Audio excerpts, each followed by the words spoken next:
What's up, B1 Chronicles family? I have a special guest with us, and guess where I am? I'm in Gambia. I'm so excited. I'm so excited to be here. But I'll let my guest introduce herself, and we'll discuss things that transpired in America and Gambia, and how everything comes into play. Hello everyone, my name is Umi. I'm a Gambian. I'm currently in the Gambia. My work and my experience is around public health. I don't know how much more information you want me to add.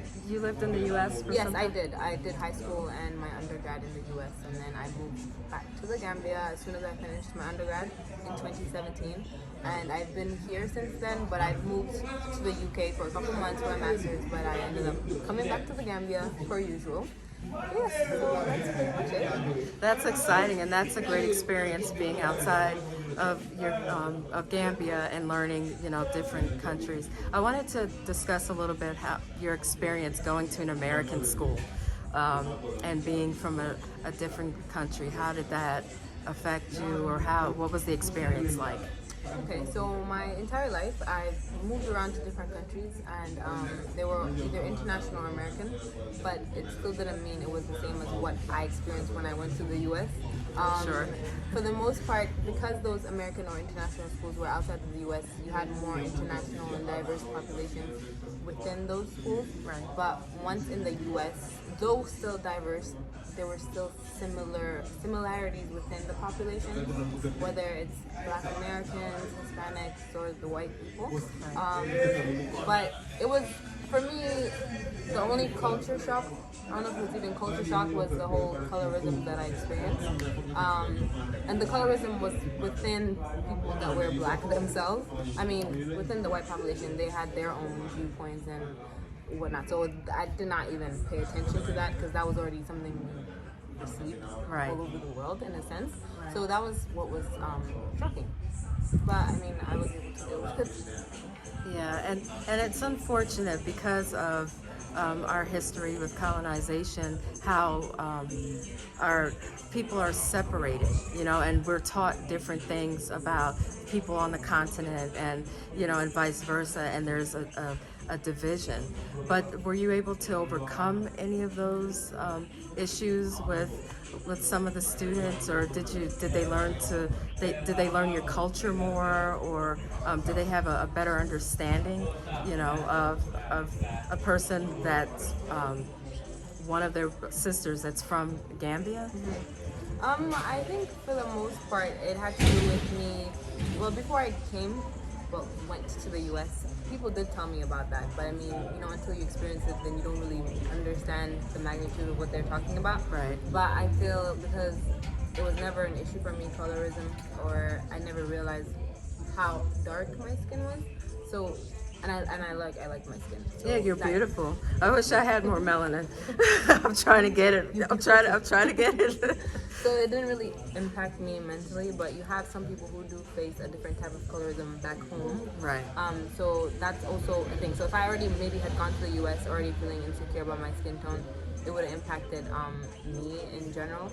But I think something that I noticed was that once people met me, then it was like, oh, you're cool, you're actually cool. Or, I mean, with some of my white friends, it would be like, oh, you're not like the other Black people. I'm just like, but what are they like? Like, people already have their judgments and what they think people already are, without, because you're yourself, you're an individual. Right. So it's interesting that until you meet me, that's when you want to separate my color. But why? I'm a whole package. So right. there's that.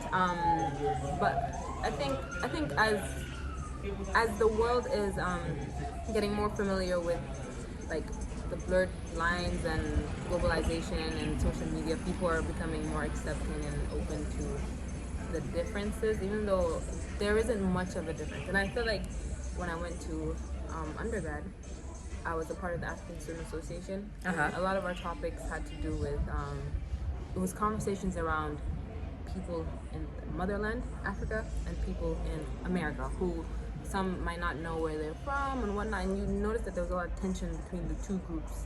But it's unfortunate, because it's not our fault, like you Right. said, from colonization and all these things. So I just think it's a matter of coming together as people together and understanding history and the source of all this and trying to be one.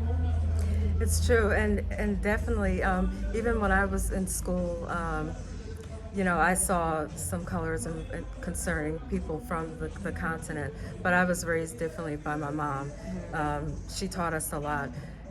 It's really unfortunate, but I agree with you. It needs to stop. We are one people. We all have been traumatized, from colonization, and it needs to end. We still are one people. Our ancestors came, from Mother Africa, and we should never mistreat our own, whether our own came from the continent or, in the U.S., there's got to be some type of unification with our people, and we can go so far if we can manifest this, and that's one of the reasons why I wanted to interview you, because I feel that people need to see a perspective as far as how these things affect, our children.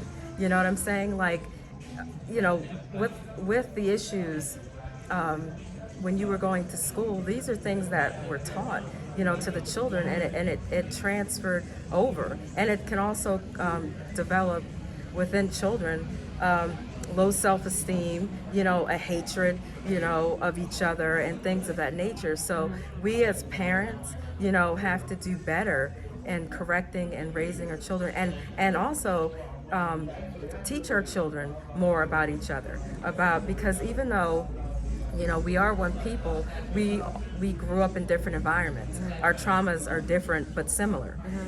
So it's something that needs to be done, and it needs to be addressed. We're one people. We are definitely one people, and we can do so much. We can do so much within Mother Africa. We can do a lot for each other if we would just, overcome that and see and learn from each other. Because we do have a lot of similarities, but we do have differences because of our environments. But it can happen. And that's one of the claims that I want, is that our people unify as much as we can, and then do what we need to do for our people so that we can take our rightful place, and do, great things like our ancestors did. Our history didn't start from colonization, from slavery.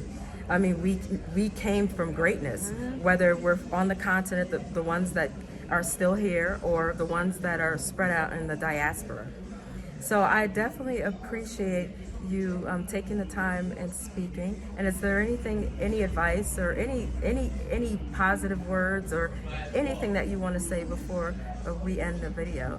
I think it's great to see a lot of people trying to get in touch with their roots and try to get more familiar with the motherland, because I feel like even if I say I'm from Gambia, there's so much rich history that connects us all from around the continent, and just because I am from Gambia and I know that I'm from the Gambia doesn't mean I can't learn more about other countries such as South Africa, Namibia, all those different things. So I think that people should understand that you might be in the US or you might be in another country, but that doesn't mean that you still cannot connect. And it's nice to see people like Sherry coming to the Gambia and connecting with people and really trying to bond and get a sense of self and awareness and belonging, because we all belong here.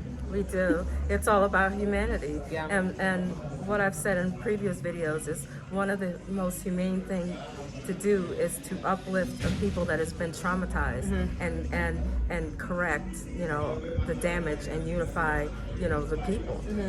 So I'm so happy that you took the time to talk to everyone, and I'll see you soon. Thank you for having me. Peace.